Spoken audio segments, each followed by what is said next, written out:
దస్తగిరి చెప్తాడు, వాళ్ళందరూ కలిపి వివేకానంద రెడ్డి గారిని అసాసినేట్ అంటే చంపేటప్పుడు చంపక ముందు డాక్యుమెంట్స్ గురించి అడుగుతాము అని చెప్పాడు. ఆ డాక్యుమెంట్స్ ఎక్కడున్నాయో ఆయన కనుక్కోవడం కోసం ఆయన తీవ్రంగా కొట్టామని కూడా చెప్తాడు.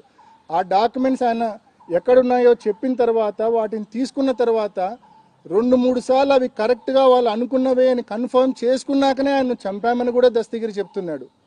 మరి చంపిన తర్వాత హత్య ఉదంతం అయిపోయిన తర్వాత బయటికి వెళ్ళేటప్పుడు కూడా ఆ డాక్యుమెంట్స్ను వెరిఫై చేసుకొని 2-3 సార్లు వెరిఫై చేసుకొని బయటికి వెళ్ళామని చెప్పి కూడా దస్తగిరి అతని వాంగ్మూలంలో చాలా స్పష్టంగా చెప్పాడు. మరి ఇంత క్లియర్గా దస్తగిరి చెప్పిన తర్వాత ఆయన మీకు అత్యంత ఆప్తుడు కదా దస్తగిరి గారు, ఆయన బెయిల్ మేము ఆయన బెయిల్ క్యాన్సిల్ చేయమని కోర్టులో వేసినా కూడా మీరు ఆయనకు మద్దతుగా నిలబడతారు, ఆయనకు మద్దతుగా ఏకంగా లూత్రా లాంటి అడ్వకేట్ను పెట్టి మీరు మాపై పోరాడతారు. ఆయన దస్తగిరి గారి బెయిల్ రద్దు చేయమంటే దస్తగిరి గారికి యాంటిసిపేటరీ బెయిల్ ఇస్తే మీరు అడ్డుకోలేదు. చీటికి మాటికి ప్రతి అంశాన్ని అడ్డుకునే మీరు దస్తగిరి తానే మీ నాన్నను చంపానని చెప్తున్న దస్తగిరి గారికి యాంటిసిపేటరీ బెయిల్ వస్తూ ఉంటే మీరు కనీసం అడ్డుకునే ప్రయత్నం, అబ్జెక్ట్ చేసే ప్రయత్నం కూడా చేయని విషయం కూడా ప్రజలందరూ గమనించారనే విషయం కూడా మనవి చేస్తూ ఉన్నా. మరి ఆ దస్తగిరి చెప్పినట్టుగా అంత కీలకమైన డాక్యుమెంట్స్ ఏవి అని అడగాల్సిన బాధ్యత మీ మీద ఉందా లేదా? ఎందుకు ఆ విషయంలో మీకు ఎందుకు నోరు రావడం లేదు? ఎందుకు అడగడం లేదు మీరు సిబిఐని చెప్పి నేను ప్రశ్నిస్తా ఉన్నా. ఎందుకు మీరు కోర్టును అడగడం లేదు అని చెప్పి నేను ప్రశ్నిస్తా ఉన్నా. మరి ఇన్ని కీలకమైన విషయాలు మీ తల్లి గారేమో సెలవిచ్చి పంపిస్తారు అటెండర్కు, మీ భర్త గారు కూడా సెలవిచ్చి పంపిస్తారు అటెండర్కు. ఆ విషయం మీరు అడగరు. కీలకమైన డాక్యుమెంట్స్ అంటే ఏదైతే డాక్యుమెంట్స్ దోపిడీ ఆ రోజు రాత్రి హత్య జరిగేటప్పుడు జరిగిందో వాటి గురించి మీరు ప్రస్తావించరు. ఇర్రిలవెంట్ ఇష్యూస్ అన్నీ కూడా మాట్లాడి హైలీ రిలవెంట్ ఇష్యూస్ను పూర్తిగా డంప్ చేసే అంటే పూర్తిగా పక్కదారి పట్టించే కార్యక్రమం ఇన్నాళ్ళు మీరు చేశారనేది వాస్తవం అనే విషయం మీ అందరికీ మనవి చేస్తూ ఉన్నా. మరీ ముఖ్యంగా ఈ కేసులో పిఏ కృష్ణారెడ్డి అనే వ్యక్తి ఫస్ట్ క్రైమ్ సీన్కు పోయి ఆ లెటర్ చూసిన వ్యక్తి, డెడ్ బాడీని చూసిన వ్యక్తి, లెటర్ చూసిన వ్యక్తి. లెటర్ చూసిన వెంటనే సునీత గారికి, అదేవిధంగా రాజశేఖర్కు, శివప్రకాష్ రెడ్డి అంటే వివేకం పెదనాన్న బామర్ది శివప్రకాష్ రెడ్డి అంటే నర్రెడ్డి రాజశేఖర్కు ఓన్ బ్రదర్, సునీతకు కూడా మామ అవుతాడు, బావ అవుతాడు. సో శివప్రకాష్ రెడ్డికి వీళ్ళందరికీ ఆ లెటర్ గురించి మీరు స్పష్టంగా తెలియజేస్తారు. చనిపోయిన విషయం చెప్తున్నారు, లెటర్ గురించిన విషయం మీరు స్పష్టంగా మీకు అందరికీ తెలియజేసినాడు. ఆ లెటర్లోని అంశాలు కూడా మీకు చదివి వినిపించినాడు. ఎందుకు పోలీసులకు ఆ లెటర్ ఉన్న విషయం ఎందుకు చెప్పలేదు? మీకు ఆ లెటర్ ద్వారా అది హత్య అని వెంటనే తెలుసు కదా, ఎందుకు మీరు సత్వరమే పోలీసులకు ఫోన్ చేసి ఇట్లా ఇన్సిడెంట్ జరిగింది, అక్కడ లెటర్ ఉందని చెప్పి ఎందుకు మీరు చెప్పలేదు? పైపెచ్చు ఎవరికీ లేని ఒక ఫెసిలిటీ సిబిఐ మా సునీతకి ఇచ్చింది. 2 ఉదాహరణలు మీ ముందు ఉంచుతా, 2 ఉదాహరణలు. ఒకటి 28 జూలై, ఆ స్టేట్మెంట్ కూడా మీకు ఇస్తాను. 28 జూలై 2020 రోజు సిబిఐ వాళ్ళు సునీతక్క దగ్గర వాంగ్మూలం తీసుకున్నప్పుడు ఆ రోజు లెటర్ గురించి అడుగుతారు. లెటర్ అనేది చాలా క్రూషియల్ ఎవిడెన్స్ కదా, వెరీ అంటే టైమ్లీగా ఆ లెటర్ ఉన్న విషయం తెలిసింటే కన్నా సమయానికి అదే టైంలో తెలిసింటే ఇది 100కు 100% హత్య అని అందరికీ అర్థమయ్యేది కదా. అంత ఇంపార్టెంట్ లెటర్ను ఎందుకు దాచిపెట్టమన్నారు, ఎందుకు కన్సీల్ చేయమన్నారు అని చెప్పి సిబిఐ అడిగితే ఆమె చెప్పే ఆన్సరు, మాకు లెటర్ ఉన్న విషయము కృష్ణారెడ్డి గారు వాట్సాప్ పెట్టాడు, లెటర్ చూసాము, లెటర్లోని అంశాలు మేము చదివాము, నాన్నకు సంబంధించిన డెడ్ బాడీ ఫొటోస్ అన్ని కూడా మేము చూసామని చెప్పి ఒప్పుకుంటుంది. ఒప్పుకొని ఎందుకు బయట పెట్టలేదనే విషయానికి ఒక పెద్ద థియరీనే చెప్తుంది. ఊరంతా గొడవలు అవుతాయని, ఇంకొకటని రకరకాలైన కారణాలు కూడా చెప్పింది. 28 జూలై 2020 నాడు సరిగ్గా నెల రోజులకు 27 ఆగస్ట్ 2020 రోజు మళ్ళా సిబిఐ ముందుకు వచ్చి మళ్ళా స్టేట్మెంట్ ఇస్తుంది.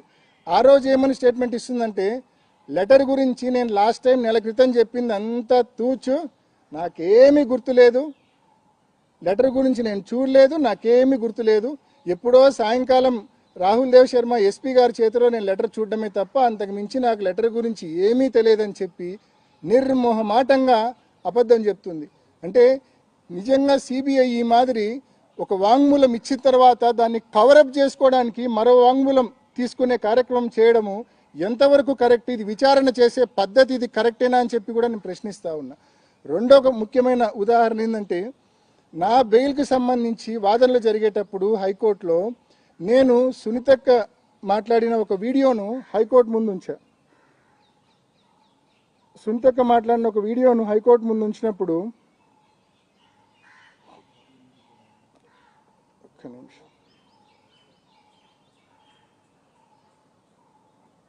సునీతక్క మాట్లాడిన ఒక వీడియోను హైకోర్టు ముందు ఉంచినప్పుడు ఒక్కసారి మీరు కూడా వినండి.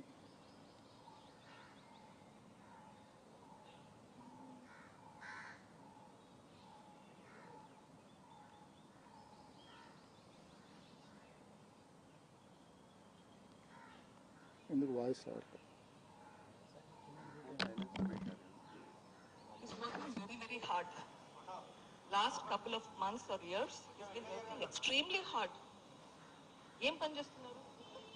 He's working. అవినాష్ ని ఎంపీ చేయడానికి ఏమేం చేయాలో ఆలోచిస్తున్నారు. He's working on that. జగనన్నని సీఎం చేయడానికి ఏమేం చేయాలో He's working on that. ఇది సరిగ్గా చనిపోయిన వివేకం పెదనాని చనిపోయిన 12 రోజులకు అంటే మార్చి 27, 2019లో ఈ ప్రెస్ మీట్ సునీతక్క పెట్టింది. చాలా స్పష్టంగా ఆమె మాట్లాడడం మీరు కూడా విన్నారు. లాస్ట్ కొన్ని నెలలుగా మా నాన్న అవినాష్ను ఎంపీ చేయడానికి, జగనన్నను సీఎం చేయడానికి కృషి చేస్తూ ఉన్నారు, తీవ్రంగా శ్రమిస్తూ ఉన్నారని చెప్పి స్పష్టంగా సునీతక్క మాట్లాడిన మాటలు ఇవి. నేను ఇదే వీడియోను హైకోర్టుకి ఇచ్చా నా బెయిల్ వాదనలు జరిగేటప్పుడు. ఎంపీ టికెట్ మోటివ్ అంటారు, ఒక పక్క సొంతం కూతురే ఈ మాదిరి మాట్లాడింది, నా కోసం ఆయన తీవ్రంగా కృషి చేస్తూ ఉన్నమాట వాస్తవము అని చెప్పి ఈ వీడియో పెట్టినప్పుడు నాకు బెయిల్ వచ్చిన తర్వాత మళ్ళా సిబిఐ సునీతక్కను పిలిచి ఈ స్టేట్మెంట్కు మళ్ళా కవరప్, ఇది మార్చ్ 27, 2019 ఇచ్చింది. మే 31, 2023 అంటే 3 ఏళ్ల తర్వాత ఈ స్టేట్మెంట్కు, ఈ ప్రెస్ మీట్ వీడియోకు కవరప్ మళ్ళా పిలిచి ఎందుకు మీరు అట్లా మాట్లాడినారు అని చెప్పి సిబిఐ అడగడము, సునీతక్క చెప్పడం, నాకు సజ్జల రామకృష్ణారెడ్డి గారు అట్లా చెప్పమంటే నేను చెప్పినా అని చెప్తుంది. అయితే ఎంత విచారణలో ఎన్ని లొసుగులు ఉన్నాయో ఒక్కసారి గమనించమని కోరుతా ఉన్నా. అంటే ఒక్కసారి వాంగ్మూలం ఇచ్చినాక ఈ మాదిరి కవరప్ చేసుకునే కార్యక్రమం, ఇంప్రొవైజ్ చేసుకునే కార్యక్రమం ఎక్కడైనా జరుగుతుందా? నేను మీ ముందు 2 ఉదాహరణలు ఉంచా, 2 కూడా ఆన్ పేపర్ డాక్యుమెంటెడ్ స్టేట్మెంట్స్ కూడా మీ అందరికీ అందజేస్తా. అదేవిధంగా పండింటి రాజశేఖర్, నీరుగట్టు ప్రసాద్, షమీం వీళ్ళందరి స్టేట్మెంట్స్ కూడా మీకు అందిస్తా. రెండోది, మీరు ఫర్దర్ విచారణ ఏ కోణంలో అడగాల? ఇందాక చెప్పినట్టు డాక్యుమెంట్స్ థెఫ్ట్ ఏది ఉందో ఆ డాక్యుమెంట్స్ ఏంటివి అనేది, ఆ డాక్యుమెంట్స్ రికవరీ కోసం ఆ డాక్యుమెంట్స్ ఏంటివి అని రౌండ్ డిసీలు ఉన్నాయి డాక్యుమెంట్స్ మీద అనేవి వరకు దస్తగిరి చెప్తాడు. తర్వాత ఆ డాక్యుమెంట్స్ ఏంటివి అనేది దస్తగిరి కూడా చెప్పాడు. సో ఆ డాక్యుమెంట్స్ ఏంటివనేది విచారణ చేసి మాకు ఫర్దర్ ఎంక్వైరీ చేసి క్లారిటీ ఇవ్వమని అడగాల, మీరు అది అడగరు. అదేవిధంగా షమీం గారు వివేకం పెదనాన్నకు సంబంధించిన సెకండ్ వైఫ్ అనే విషయం అందరికీ తెలుసు, కేసులో కూడా ఇన్వెస్టిగేషన్లో కూడా ఎస్టాబ్లిష్ అయింది. ఆమెకు వివేకం పెదనాన్నకు ఒక కొడుకున్నారనే విషయం, షహన్ షా అనే ఒక కొడుకున్నారనే విషయం కూడా ఇన్వెస్టిగేషన్లో క్లియర్గా ఎస్టాబ్లిష్ అయింది, దాని మీద ఏం డిస్ప్యూట్ లేదు. మరి ఆ వారసుడికి కూడా భవిష్యత్తులో తప్పకుండా ఆయనకు సంబంధించిన ఆస్తి తప్పకుండా పోవాలి. మరి ఆ ఆస్తి పోవాలి కాబట్టి ఆ ఆస్తి పోకుండా ఉండడం కోసం ఇది మర్డర్ ఫర్ గెయిన్ అయి ఉండొచ్చు. మరి ఈ మర్డర్ ఫర్ గెయిన్ కోణంలో ఎందుకు విచారణ చేయలేదని పొరపాటున కూడా మా సునీతక్క అడగదు, సిబిఐని కానీ కోర్టును కానీ ఎవరిని అడగదు. డాక్యుమెంట్స్ థెఫ్ట్ గురించి అడగదు, మర్డర్ ఫర్ గెయిన్ గురించి అడగదు. కేవలం ఇర్రిలవెంట్ ఇష్యూస్ మాత్రమే సిబిఐ ముందు లేకుంటే కోర్టు ముందు అడగడం ఆనవాయితీగా మనం చూస్తూ ఉన్నాం. ఇవన్నీ ఎందుకు అడగదనేది నిజంగా ఒక $1 మిలియన్ క్వశ్చన్. ఈ లెటరు నిజంగా లెటర్ దాచిపెట్టడం అనేది సీన్ ఆఫ్ క్రైమ్లో దొరికిన valuable piece of evidence, letter దాచిపెట్టడం అనేది it accounts to screening of evidence. It is a crime. ముద్దాయిలు కావాలి వీళ్ళు, మరి ముద్దాయిలు కాకుండా ఎలా పోయినారనేది వీళ్ళకే తెలియాలి. మరి ఇవన్నీ కూడా నేను మీ ముందుంచిన ఉదాహరణలు.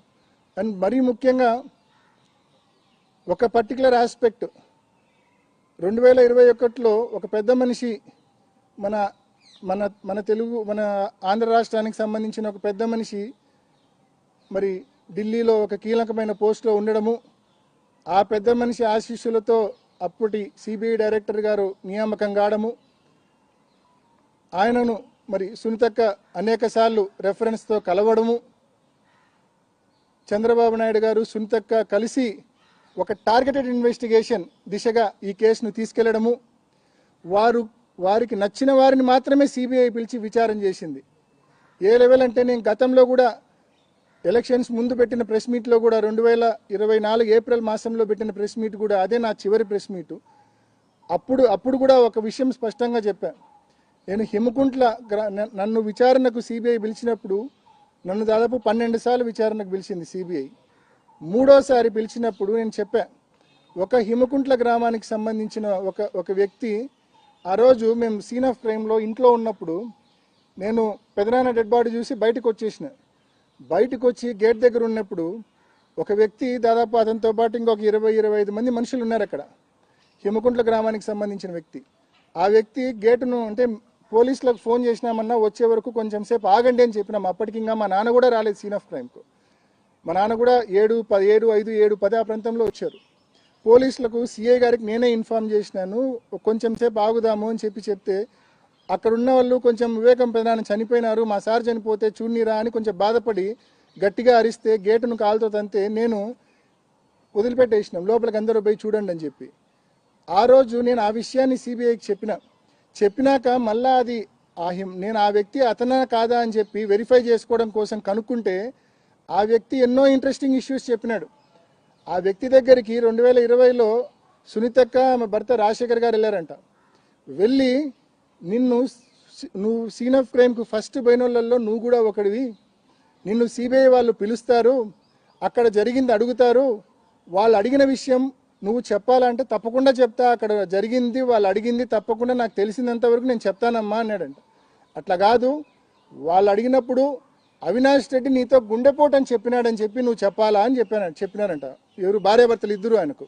అంటే నాకు అట్లా చెప్పలేదు కదమ్మా, నేను ఎందుకు చెప్పాలి అట్లా అన్నాడంట. అంటే లేదు మా నాన్నకి ఎంతో మంచి శిష్యుడివి నువ్వు, మా నాన్నకు చాలా ఆప్తుడివి నువ్వు అట్లా చెప్పి తీరాల్సిందే అని చెప్పి ఆయన మీద ఒత్తిడి తీసుకొచ్చినారు. నేను చెప్పనమ్మా, జరిగినట్టు చెప్పాలంటే ఏడైనా చెప్తాము, మీరు చెప్పమన్నట్టయితే నేను చెప్పనమ్మా, అది అబద్ధము, నేను చెప్పనమ్మా అన్నాడంట. వాళ్ళు వెళ్ళిపోయి నువ్వు ఆలోచించుకో అని చెప్పి వెళ్ళిపోయి మళ్ళా ఒక వారం తర్వాత రెండోసారి ఆ హిమకుంట్ల గ్రామానికి సంబంధించిన వ్యక్తి దగ్గరికి రెండోసారి వెళ్ళారు. వెళ్ళి మళ్ళీ ఒత్తిడి తీసుకొచ్చారు.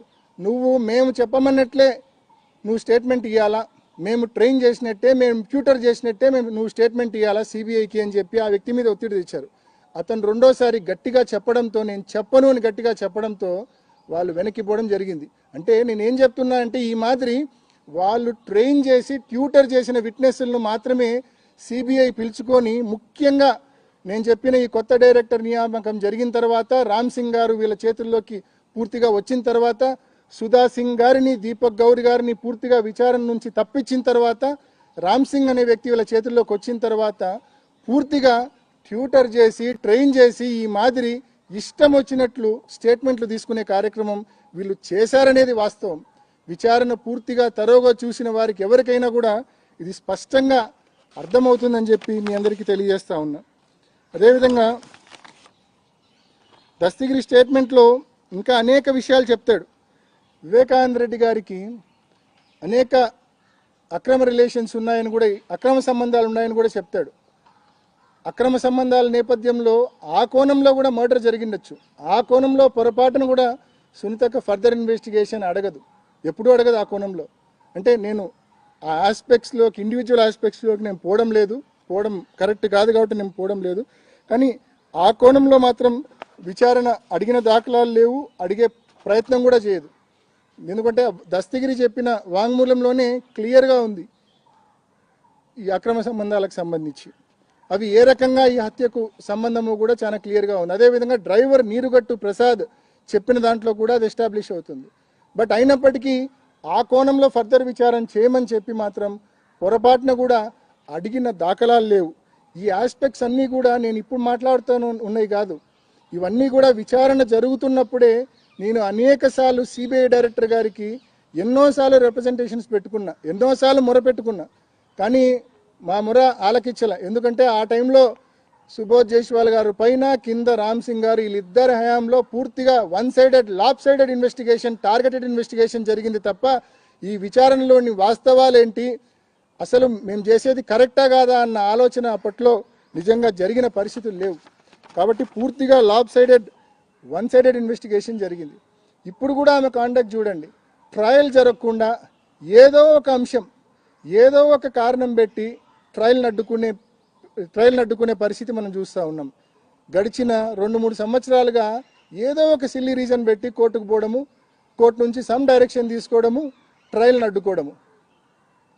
బట్ మాకైతే నమ్మకం ఉంది, అంటే ఏ రోజైనా ఎప్పుడు ట్రయల్ జరిగినా కూడా దేవుని దగ్గర, దేవుని ముందు, చట్టం ముందు తప్పకుండా మా తప్పు లేదని చెప్పి, మేము క్లీన్ అని చెప్పి తప్పకుండా నిరూపించుకుంటామన్న పూర్తి ధైర్యం, విశ్వాసం, నమ్మకం మాకున్నాయనే విషయాన్ని మనవి చేస్తూ ట్రయల్ జరగడానికి సహకరించమని చెప్పి కూడా సునీతక్కను కోరుకుంటూ, ముఖ్యంగా వాళ్ళ ఇంటెన్షన్ కూడా ఒకటే, నేను చెప్తా ఉన్నా, ఈ అంశాన్ని వచ్చే ఎలక్షన్ల వరకు దీన్ని డ్రాగ్ చేయాలా, చంద్రబాబు నాయుడు గారికి మరింత రాజకీయ లబ్ధి చేకూర్చాలా, రాజకీయంగా చంద్రబాబు నాయుడు గారికి ఉపయోగపడాలన్న ఆరాటం తప్ప నిజంగా దీంట్లో న్యాయం కోసం పోరాటం అనేది ఎక్కడా లేదు, ఎక్కడా కనిపించే పరిస్థితి లేదు. కాబట్టి చంద్రబాబు నాయుడు గారికి రాజకీయ లబ్ధి చేకూర్చాలన్న ఆలోచనలు పక్కన పెట్టి తొందరగా ఈ కేసు ట్రయల్ జరిగి దేవుని ముందు, చట్టం ముందు దోషులు ఎవరో తేలే విధంగా తప్పకుండా మరి సహకరించవలసిందిగా కూడా మరి అక్కను కూడా కోరుకుంటూ, అదేవిధంగా ఇప్పటిదాకా నేను అనేక అంశాలు మీకు చెప్పా. సునీతక్క వాళ్ళు లెటర్ దాచిపెట్టిన అంశం అయితేనేమి, అదేవిధంగా సౌభాగ్య పెద్దమ్మ అండ్ నరెడ్డి రాజశేఖర్ గారు వీళ్ళిద్దరూ కూడా ఆ రోజు నైట్ అటెండర్ను కాణిపాకం వెళ్ళమని సెలవిచ్చి పంపడం అయితేనేమి, అదేవిధంగా దస్తగిరి స్టేట్మెంట్లో ఏదైతే డాక్యుమెంట్స్ థెఫ్ట్ గురించి ప్రధానంగా కీలకంగా ప్రస్తావించాడో దాని గురించి అయితేనేమి, అనేక అక్రమ సంబంధాల గురించి ప్రస్తావించాడో దాని గురించి అయితేనేమి, ఇటువంటి అనేక అంశాలపైన ఫర్దర్ ఇన్వెస్టిగేషన్ అడగాల్సిన సునీతక్క అవేమీ అడగకుండా ఇర్రిలవెంట్ సబ్జెక్ట్స్ అన్నీ కూడా అడుగుతూ, ఒకవైపు దస్తగిరి బెయిల్ క్యాన్సిల్ కాకుండా అడ్డుకుంటూ, ఆమె దస్తగిరి బెయిల్ క్యాన్సిల్ కాకుండా దస్తగిరికి ఎంత ఉందో లేదో నాకైతే తెలియదు, కానీ సునీతక్క మాత్రం మేము హైకోర్టులో దస్తగిరి బెయిల్ క్యాన్సిలేషన్ పిటిషన్ వేస్తే వెంటనే హైకోర్టులో ఆమె ఇంప్లీడ్ అయ్యి లూథ్రాన్ పెట్టి వాదనలు వినిపిస్తుంది దస్తగిరి కోసం. ఏమిది అసలు? ఎందుకు దస్తగిరి బెయిల్ క్యాన్సిల్ అయితే మీకు వచ్చే నష్టం ఏమిటో నాకైతే నిజంగా అర్థం కాలే. కామన్ మ్యాన్ కూడా ఆలోచించమని కోరుతా ఉన్నా. ఈ కేసు విషయంలో మేము గడిచిన 3-4 సంవత్సరాలుగా ఎంతోమంది మమ్మల్ని దూషించినారు, వాస్తవాలు తెలియకుండా ఎంతోమంది మమ్మల్ని దూషించినారు. వాళ్ళందరికీ కూడా నేను తెలియజేస్తా ఉన్నా, తప్పకుండా నేను భగవంతుని కూడా గడిచిన 4-5 సంవత్సరాలుగా అడుగుతా ఉన్నా, తప్పకుండా వాస్తవం అనేది ఒకరోజు బయటకు వస్తుంది. Justice and truth will definitely prevail. ఆ రోజు మీరందరూ మమ్మల్ని దూషించిన మీ అందరూ కూడా మరి తప్పకుండా ఆ రోజు ఆలోచిస్తారు, అరే అనవసరంగా ఇంతకాలం అపార్థం చేసుకొని తిట్టినామని చెప్పి మీరు కూడా అనుకునే రోజు తప్పకుండా వస్తుందనే విషయాన్ని కూడా తెలియజేస్తూ, తప్పకుండా ఈ కేసు ట్రయల్ జరగాల. అదేవిధంగా ఈ కేసు ట్రయల్ జరగడంతో పాటు ఈ కేసు ఇకపై ప్రొలాంగ్ కాకుండా, అంటే చంద్రబాబు నాయుడు గారికి లబ్ధి చేకూర్చడానికి ఈ కేసు ఫర్దర్ ప్రొలాంగ్ కాకుండా త్వరగా ఈ కేసు ట్రయల్ జరిగే దిశగా మరి చర్యలు తీసుకోవాల్సిందిగా న్యాయస్థానాలను, సిబిఐని, మరీ ముఖ్యంగా ఈ కేసు ప్రొలాంగ్ కావడానికి కీలక కారణమైన మా సునీతక్కను మనవి చేస్తూ ముగిస్తున్నా. ఏమైనా క్వశ్చన్స్ ఉంటే అడగచ్చమ్మా. మీ అందరికీ స్టేట్మెంట్స్ ఇస్తాను. ఇందాక నేను చెప్పిన పండింటి రాజశేఖర్ గారిది కానీ, లేకుంటే నీరుగట్టు ప్రసాద్ది కానీ, లేకుంటే మా సునీతక్క చేంజ్ ఆఫ్ స్టాన్స్కి సంబంధించిన స్టేట్మెంట్స్ కానీ అందరికి కూడా I will serve copies. Any questions from your side please.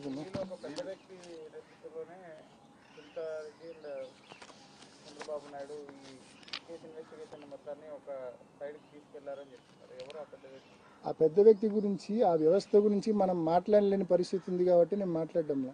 నేను గతంలో కూడా 2 సార్లు ప్రెస్ మీట్ పెట్టినప్పుడు కూడా ఇంతవరకే మాట్లాడగలిగిన. గతంలో 2 సార్లు అంటే విచారణ జరుగుతున్నప్పుడు కూడా ఒకసారి 2022లో ఐ థింక్ ఒక ప్రెస్ మీట్ పెట్టిన. తర్వాత ఎలక్షన్ ముందు 24లో మాట్లాడినప్పుడు కూడా ప్రెస్ మీట్ పెట్టిన. మన తెలుగు వ్యక్తి ఢిల్లీలో ఒక ఉన్నతమైన స్థానంలో ఉన్న వ్యక్తి అనే వరకు మాత్రమే చెప్పిన. ఆయన ఆశీస్సులతోనే సుబోధ్ జైస్వాల్ ఎంపికైనాడనే విషయం కూడా చెప్పిన. దీన్ని బట్టి మీకే అర్థమవుతుంది.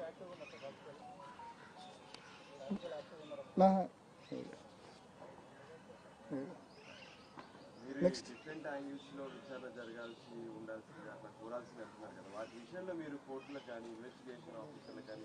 అన్న అనేక సార్లు ఈ విచారణ జరుగుతున్న సందర్భంలోనే సిబిఐ డైరెక్టర్కు, అప్పుడున్న సిబిఐ డైరెక్టర్స్కు నేను డీటెయిల్గా రిప్రజెంటేషన్స్ పంపించిన. దాదాపు ఒకసారి అయితే 100 పేజీల representation with all these issues. నేను ఇందాక చెప్పిన ఈ కోణాలు అన్నీ కూడా దాంట్లో ఉన్నాయి. సెకండ్ వైఫ్ యాంగిల్ కానీ, ఈ డైమండ్స్కి సంబంధించిన యాంగిల్ కానీ, ఈ బెంగళూరు రియల్ ఎస్టేట్కి సంబంధించిన యాంగిల్ కానీ, ఈ ఇల్లిసిట్ రిలేషన్షిప్స్ విత్ ఉమెన్కి సంబంధించిన యాంగిల్ కానీ, ఈ డాక్యుమెంట్ స్టోరీ ఏదైతే ఉందో ఆ విషయం అయితేనేమి, అన్ని యాంగిల్స్తో కూడిన డీటెయిల్డ్ రిప్రజెంటేషన్స్ కూడా నేను సిబిఐ డైరెక్టర్ గారికి పంపించిన. బట్ వాటి మీద ఎటువంటి చర్య లేదు. కారణం నేను ఇందాక మీకు చెప్పా ఎందుకనేది. అప్పట్లో విచారణ కీలకమైన దశలో ఉన్న ఆ 2 సంవత్సరాలు కూడా డైరెక్టర్గా ఎవరున్నారో మీకు తెలుసు. కింద రామ్ సింగ్ ఉన్నాడు, పైన ఈయన ఉన్నాడు. ఎక్కడే కానీ ఈ ఆస్పెక్ట్స్ అంటే ఎంతసేపు టార్గెటెడ్ ఇన్వెస్టిగేషన్కే ఇంపార్టెన్స్ ఇచ్చారు తప్ప వాస్తవం ఏందనేది, వాస్తవం నిగ్గుదేల్చే ప్రయత్నం అప్పుడున్న సిబిఐ చేయలేదు.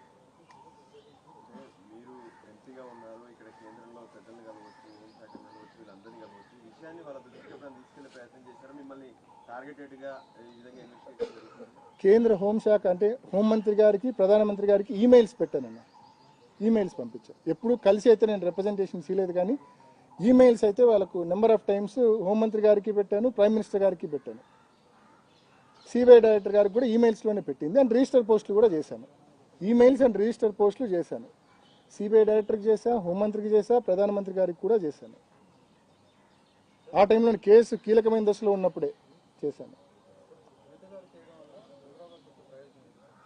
అంటే మీరు మొన్న ఎన్నికల్లో కావచ్చు, అంత ముందు కావచ్చు, ఈ కేసును చంద్రబాబు నాయుడు గారు రాజకీయంగా ఎన్నికల క్యాంపెయిన్లో ఏ రకంగా ఈ కేసును వాడుకున్నాడో మీరు చూసినారు. అంటే కేవలం సిబిఐ ఒక లాప్ సైడెడ్ ఇన్వెస్టిగేషన్, ఒక టార్గెటెడ్ ఇన్వెస్టిగేషన్ చేసింది కాబట్టే చంద్రబాబు నాయుడు గారు దాన్ని రాజకీయంగా వాడుకోగలుగుతా ఉన్నాడు. ఇప్పటికి కూడా వాళ్ళు ఏంటి, వచ్చే ఎన్నికల వరకు కూడా దీన్ని రాజకీయంగా వాడుకోవాలన్న ఇంటెన్షన్ చంద్రబాబు నాయుడు గారికి ఉంది. సునీతక్క దానికి మద్దతు ఇస్తూ ఉంది. టైమ్ అండ్ అగైన్ ఈ కేసు ట్రయల్ జరగకుండా ఏదో ఒక పిటిషన్ కింద కోర్టులోనో, హైకోర్టులోనో, సుప్రీంకోర్టులోనో ఏదో ఒక పిటిషన్ వేస్తుంది. పిటిషన్ వేసి ఆ పిటిషన్ డిస్పోజ్ కావడానికి కొన్ని నెలల వ్యవధి పడుతుంది. దానివల్ల ట్రయల్ డిలే అవుతుంది. మొన్న సుప్రీంకోర్టులో 207 స్టేజ్ ఏదైతే డాక్యుమెంట్స్ ఫర్నిషింగ్ స్టేజ్ అంటే 13 లక్షల ఫైళ్లు ఉన్నాయని చెప్పి సిబిఐ ఏదైతే చెప్పిందో, ఈ 13 లక్షల ఫైల్స్కి సంబంధించిన వెరిఫికేషన్ అంటే కొన్ని డాక్యుమెంట్స్ ఓపెన్ కాల. అవి ఓపెన్ కాకపోతే, అందులో ఏముందో తెలియకపోతే మాకు ఫెయిర్ ట్రయల్ ఎలా జరుగుతుంది? జరగదు కదా. కాబట్టి ఆ డాక్యుమెంట్స్ కొన్ని ఓపెన్ కానివన్నీ కోర్టుకి ఇచ్చాం. సో 207 స్టేజ్ను 4 వారాల లోపల కంప్లై చేయమని చెప్పింది. సో ఒక్కసారి 207 స్టేజ్ కంప్లై అయితే తర్వాత స్టేజ్ ఏంటి, ట్రయల్ బిగిన్ కావడమే. So that is it.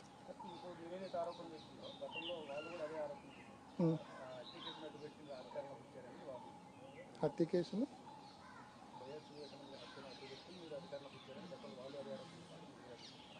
ఆ రోజు పవర్లో ఉన్నది వాళ్ళే కదా.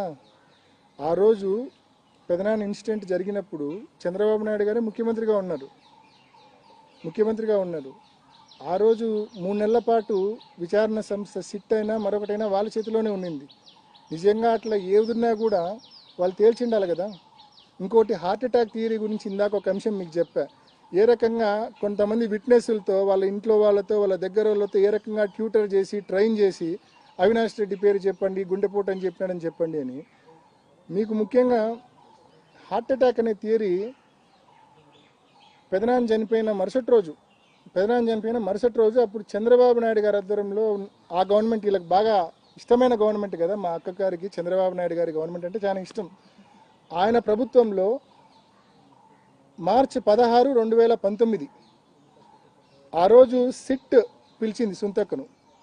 సిట్ పిలిచి ఒక స్టేట్మెంట్ రికార్డ్ చేసింది. సునీతక్క దగ్గర చేసింది, రాజశేఖర్ గారి దగ్గర చేసింది, సౌభాగ్యమ్మ గారి దగ్గర కూడా చేసింది అనుకుంటా. బట్ సునీతక్క రాజశేఖర్ గారి దగ్గర అయితే చేసింది. ఆ సిట్కి సంబంధించిన డాక్యుమెంట్స్ కూడా మీకు గ్రూప్లో షేర్ చేస్తా. ఆ రోజు చాలా స్పష్టంగా సునీతక్క అది గుండెపోటు అని చెప్పి తాను అనుకున్నానని చెప్పి, కృష్ణారెడ్డి ఫోన్ చేసిన తర్వాత బాత్రూంలో ఇట్లా చనిపోయినాడు, రక్తం ఉందని చెప్పిన తర్వాత, ఆ లెటర్ కూడా డెత్ నోట్ వాట్సాప్ పెట్టిన తర్వాత, అయినప్పటికీ కూడా నేను గుండెపోటనే అనుకున్నానని చెప్పి సునీతక్క చెప్తుంది. గుండెపోటనే అనుకున్నా, ఎందుకంటే మా నాన్నకు ఒక 1-2 ఇయర్స్ బ్యాకే స్టంట్ వేశారు, ఆ స్టంట్ వేసిన తర్వాత ఇంకా ఫర్దర్ బ్లాకేజెస్ ఉన్నాయి. ఆ కారణం చేత గుండెపోటు వచ్చి బాత్రూంలో పడిపోయి చనిపోయినాడేమో అని చెప్పి గుండెపోటు థియరీ సృష్టించిందే సునీతక్క. దానికి అది నేను విమర్శించడం లేదు. మార్చి 16, 2019 సునీతక్క సిట్టు ముందు ఇచ్చిన స్టేట్మెంట్ ఒకసారి చూస్తే మీకే అర్థమవుతుంది. గుండెపోటు థియరీ అనేది పుట్టించిందే సునీతక్క భర్త రాజశేఖర్ అండ్ సునీతక్క వాళ్ళ బ్రదర్ ఇన్లా అంటే వివేకానంద రెడ్డి గారి బ్రదర్ ఇన్లా నరెడ్డి శివప్రకాష్ రెడ్డి, ఎవరైతే నాకు ఫోన్ చేసి క్రైమ్ సీన్కు పొమ్మని చెప్పారో ఆయన. ఇదే విషయాన్ని నేను చెప్పడమే కాదు, ఆదినారాయణ రెడ్డి ఉన్నాడు. ఆదినారాయణ రెడ్డి అని బాగా పేరు మోసిన ఒక బీజేపీ ఎమ్మెల్యే ఉన్నాడు. ఆ ఆదినారాయణ రెడ్డి అనే వ్యక్తి క్లియర్గా విచారణకు పిలిచినప్పుడు స్పష్టంగా సిట్ ముందు చెప్తాడు. విషయమై మాజీ మంత్రి బీజేపీ నేత ఆదినారాయణ రెడ్డి సిట్ విచారణకు హాజరయ్యారు. ఈ కేసుకు సంబంధించి అంశాలపై సిట్ అధికారులు ఆయన ప్రశ్నించారు. హత్య జరిగిన రోజు విజయవాడలో ఉన్నానని, వివేక హత్యకు తనకు ఎలాంటి సంబంధం లేదని ఆదినారాయణ తెలిపారు. ఈ కేసులో తన ప్రమేయం ఉంటే ఎన్కౌంటర్ చేసుకోవచ్చని, సిబిఐ విచారణ కావాలన్నదే తమ డిమాండ్ అని అన్నారు. ఈ కేసుకు సంబంధించి గత వారం సిట్ అధికారులు టీడీపీ ఎమ్మెల్సీ బీటెక్ రవి, మాజీ మంత్రి ఆదినారాయణ రెడ్డి డ్రైవర్ దస్తగిరి ప్రకాశ్లను ప్రశ్నించారు. ఇద్దరు నుంచి వివరాలు సేకరించారు. వివేకానంద రెడ్డి మార్చి 15 నాడు ఉదయాన్నే నేను విజయవాడలో ఉన్నప్పుడు టీవీ వివేకానంద రెడ్డి గారు గుండెపోటు వలన చనిపోయినాడనే వార్త మేము విజయవాడలో ఉన్నప్పుడు జరిగినది. ఆ రోజు నేను నాతో పాటు శేఖర్ రెడ్డి అని మా కజిన్ ఒక ఆయన కాంట్రాక్టరు, శివప్రకాష్ రెడ్డి వివేకానంద రెడ్డి గారి యొక్క సొంత బావమరిది ఫోన్లో దొరికినప్పుడు నేను చెప్పిన మాట సారీ చెప్పినా బాధాకరంగా ఎందుకు ఇట్లా జరిగిందంటే ఆయన ఎక్కువ సిగరెట్లు తాగేవాడని స్టంట్ వేసినారని వామిటింగ్ వల్ల జరిగిందనే విషయం చెప్పిన తర్వాత వాళ్ళ కొడుకు కూడా నాతో మాట్లాడితే అదే విషయం చెప్పినాడు. క్లియర్గా చెప్తా ఉన్నాడు ఆదినారాయణ రెడ్డి. శివప్రకాష్ రెడ్డి కొడుకు వీళ్ళిద్దరూ ఫోన్లు చేసి ఆదినారాయణ రెడ్డికి ఆయనకు స్టంట్ వేసినారని, గుండెపోటు వచ్చిందని, రక్తపవాంతులై చనిపోయినాడని చెప్పి వాళ్ళు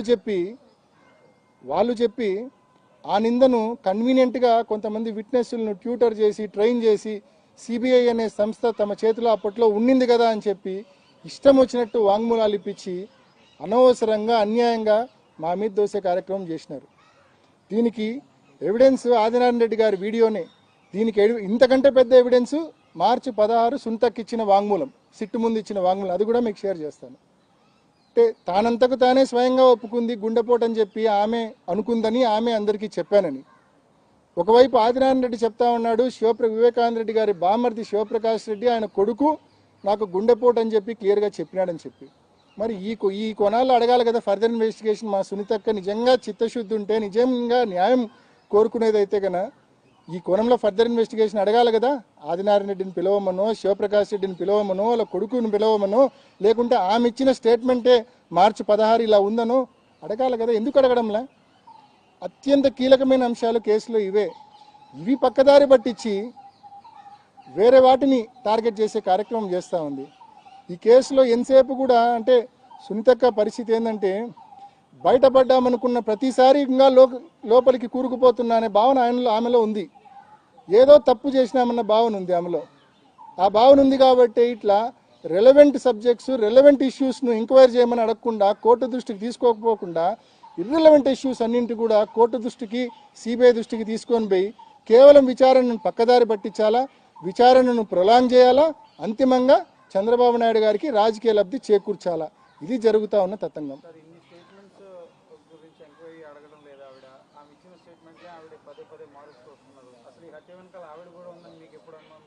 నేను ఇందాక చెప్పిన అంశాలు ఇదే కదా. ఇప్పుడు బేసికల్లీ ఆమె భర్త తీరు, ముఖ్యంగా లెటర్ దాచిపెట్టమని చెప్పడము, ఆ అటెండర్ను సెలవు మీద పంపమని చెప్పడము, ఇవన్నీ చూస్తే భర్త పైన కానీ లేకుంటే బ్రదర్ ఇన్ లా పైన కానీ అండ్ షమీం గారి స్టేట్మెంట్స్ చదివితే షమీం అంటే వివేకానంద రెడ్డి గారి భార్య సెకండ్ వైఫ్ షమీం గారికి వివేకానంద రెడ్డి గారికి మధ్య జరిగిన సంభాషణలు అన్నీ కూడా బయట పెట్టే ధైర్యం సునీతక్కకు నిజంగా ఉందా? చాలా స్పష్టంగా విచారణలో ఉంది కదా. వివేకానంద రెడ్డి గారు ఆస్తులు ఆమె పేరిట ఇవ్వాలనుకున్నాడని ఉంది. హైదరాబాద్లో ఒక ఇల్లు కొనివ్వాలనుకున్నాడని ఉంది. హెచ్పిఎస్ స్కూల్లో అడ్మిషన్ తీసి చేర్చాలనుకున్నాడని ఉంది. వాళ్ళను పూర్తిగా సెటిల్ చేయాలనుకున్నాడని ఉంది. అన్ని కోణాలు ఉన్నాయి కదా. ఒకవైపు ఈయనకేమో పూర్తిగా డబ్బులు చెక్ పవర్ తీసేసినారు. ఒక పక్క సునీతక్క, రాజశేఖర్ గారు అండ్ సౌభాగ్యమ్మ వీళ్ళందరూ పెద్దమ్మ కలిసి చెక్ పవర్ తీసేసినారు. ఖర్చులకు కూడా డబ్బులు లేని పరిస్థితికి ఆయన తీసుకొచ్చారు. పూర్తిగా ఆయన అవాయిడ్ చేసినారు. లాస్ట్ 3 సంవత్సరాలు ఆయనతో మాట్లాడను కూడా లేదని చెప్పి విచారణలోనే ఉంది, సునీతక్క మాటల్లోనే ఉంది. మరి ఆయన పూర్తిగా అవాయిడ్ చేసినారు, అబాండన్ చేసినారు. ఆయన తాగి ఇంటి బయట పాపం స్టెప్స్ మీద పడిపోయినా కూడా ఇంటి బయట పండింటి రాజశేఖర్ లాంటి వాళ్ళు ఎత్తుకొని పోయి బెడ్ మీద పెట్టారు తప్ప ఎవరు ఫ్యామిలీ మెంబర్స్ ఆయన పూర్తిగా అబాండన్ చేసిన పరిస్థితి మనం చూసినాం. మరి అటువంటిది ఆ కోణంలో విచారణ పోకుండా ఇటువంటి ఇర్రిలవెంట్ ఇష్యూస్ అడగడము, ముఖ్యంగా షమీం గారికి వివేకానంద రెడ్డి గారికి మధ్య జరిగిన సంభాషణలు పూర్తిగా రివీల్ చేయాల్సిన అవసరం ఉంది. వివేకానంద రెడ్డి గారు ఆమెకు ఎన్నో అష్యూరెన్సెస్ ఇచ్చాడు. అవి అమలు చేయకుండానే ఆయన ప్రాణాలు వదిలాడు. అంటే ఆయన హత్య కాబడ్డాడు. మరి ఎవరు చేసి ఉండొచ్చు ఈ హత్య? ఈ హత్య చేయాల్సిన అవసరం ఎవరికి ఉంది? ఈ ఆస్తులు షమీం గారి పేరిట కొడుకు పేరుతో పోతే నష్టపోయేది ఎవరు? ఆ నష్టం వాటిల్లకుండా వాళ్ళు చేసిండొచ్చు కదా. మర్డర్ ఫర్ గెయిన్ ఎందుకు కాకూడదు ఇది? ఆ దొంగలించబడ్డ రౌండ్ సీల్ ఉన్న డాక్యుమెంట్స్ ఏంటివి అవి? ఈ కోణంలో ఎందుకు సిబిఐ విచారణ చేయాల? ఎందుకు సునీతకి ఈ కోణంలో విచారణ చేయమని ఏ కోర్టును ఎందుకు అడగడం లేదు? ఇదే మా రోదన. సునీత గారు హర్షల్ బీయింగ్ ఎ డాక్టర్ ఆ ఫోటోలన్నీ చూసాక కూడా తను ఎలా కన్ఫర్మ్ చేయగలిగారు అది హార్ట్ అటాక్ అని? So Harshal being a doctor number 1. Number 2, TDP వాళ్ళు ఇప్పుడు మీరు అన్నట్లుగా కొద్దిసేపు క్రితం మీరు మాట్లాడుతూ ఈ ప్రాసెస్ మొత్తాన్ని వాడుకొని 24 ఎన్నికల్లో డిఫేమ్ చేసి గెలిచారని కూడా మీరు అన్నారు. చాలా సినిమాలు కూడా తీసినారు మీ మీద, యూట్యూబ్లో ఎక్కడ పడితే అక్కడ కూడా ఉన్నాయి. వాటన్నిటి మీద మీ యాక్షన్ ఎలా ఉండబోతుంది? బేసికల్గా మీరు చూసినారు గతంలో, అంటే వివేకం అని ఒక సినిమా తీసినారు వాళ్ళు. ఆ సినిమా డైరెక్టర్ ఎవడో తెలియదు, ప్రొడ్యూసర్ ఎవడో తెలియదు. యూట్యూబ్లో ఇష్టానికి రిలీజ్ చేసినారు. కేవలం కొంతమంది క్యారెక్టర్స్ను తీవ్రంగా అసాసినేట్ చేసి రాక్షసానందం పొందేందుకు మాత్రమే అటువంటి సినిమాలు వాళ్ళకు ఉపయోగపడ్డాయి. అండ్ రాజకీయంగా లబ్ధి చేకూర్చేందుకు మాత్రం ఆ సినిమా వాళ్ళకు ఉపయోగపడింది. కానీ పైనున్న దేవుడైనా ఈ రకంగా కొంత వ్యక్తుల క్యారెక్టర్ అసాసినేషన్ ఇంత ఘోరంగా చేస్తే దేవుడు కూడా క్షమించాడు. ఆ చేసిన వాళ్ళకు చేయించిన వాళ్ళకు తప్పకుండా బలంగా దేవుడు మొట్టికాయలు వేసే కార్యక్రమం తప్పకుండా జరుగుతుంది. మామూలుగా లేఖ రాస్తేనే లాంటి విచారణ చేస్తున్నారు. మీరంటారు మళ్ళీ ఆ పైన ఆయన ఆశిస్తూ అంటారు. ఇప్పుడైనా దీనికి సంబంధించి మళ్ళీ ఏమైనా మీరు ఈ యాంగిల్స్ కోసం మళ్ళీ ఏమైనా ట్రై చేస్తారా? ఈ యాంగిల్స్ అంటే ఒకటేనా, సిబిఐ టైమ్ అండ్ అగైన్ కోర్టులో, అంటే కింద కోర్టు నుంచి పై కోర్టు వరకు టైమ్ అండ్ అగైన్ వాళ్ళు ఏం చెప్తున్నారంటే our investigation is complete, there is no need for further investigation అని క్లియర్గా చెప్తా ఉంది. And point number 2, as an accused we have very limited rights. మేము దీంట్లో ముద్దాయిగా మా దౌర్భాగ్యం కొద్దీ దీంట్లో మమ్మల్ని ఇరికిచ్చినారు కాబట్టి మాకు దీంట్లో చాలా లిమిటెడ్, అక్యూజ్డ్కు చాలా లిమిటెడ్ స్కోపే ఉంటుంది. ఈ 2 కారణాల వల్ల మేము ఎంత అడిగినా కూడా మాది అరణ్య నిరోధనగానే మిగిలిపోతూ ఉంది. అండ్ రెండోది, ఇందాక మీరు అడిగిన ప్రశ్న కంటిన్యూయేషను, ఫొటోస్ చూడటమే కాదు, అంటే అక్కడున్న Inayatullah and PA Krishna Reddy photos పంపడమే కాదు, సునీతక్కకు లెటర్ ఫోటో పంపడమే కాదు, డెడ్ బాడీ ఫొటోస్ కూడా పంపారు. వెరీ క్లియర్గా మర్డర్ అని తెలుసు. అంత క్లియర్ అని తెలిసినప్పటికీ కూడా పోలీసులకు ఫోన్ చేసి ఎందుకు చెప్పలేదు? నేను పోయి చెప్పే వరకు పోలీసులకు ఎవరు చెప్పలేదు కదా. నేను పోయి చెప్పడమే నేను చేసిన తప్పేమో బహుశా. వాళ్ళ లైన్లో ఉండింటే, ఎవరికి చెప్పకుండా ఉండింటే వాళ్ళు నన్ను మంచి అనేవాళ్ళేమో బహుశా. సో పోలీసులకు చెప్పకపోవడం ఒక ప్రధానమైన తప్పు. లెటర్ ఉందని తెలిసి, గాయాలున్నాయని తెలిసి ఎందుకు వాళ్ళు దాన్ని గుండెపోటుగా వాళ్ళే ఎందుకు అనుకున్నారు? ఎందుకు బంధువులకు చెప్పారు? ఎందుకు ఆదినారాయణ రెడ్డి వంటి వాళ్ళకి చెప్పారని దానికి ఆన్సర్ వాళ్ళు చెప్పాలా. సిబిఐ కూడా ఆన్సర్ చెప్పాలా. వాళ్ళు విచారణ చేసింది కదా సిబిఐ కూడా ఆన్సర్ చెప్పాలా. రైట్ అన్నా, థ్యాంక్ యూ అన్నా.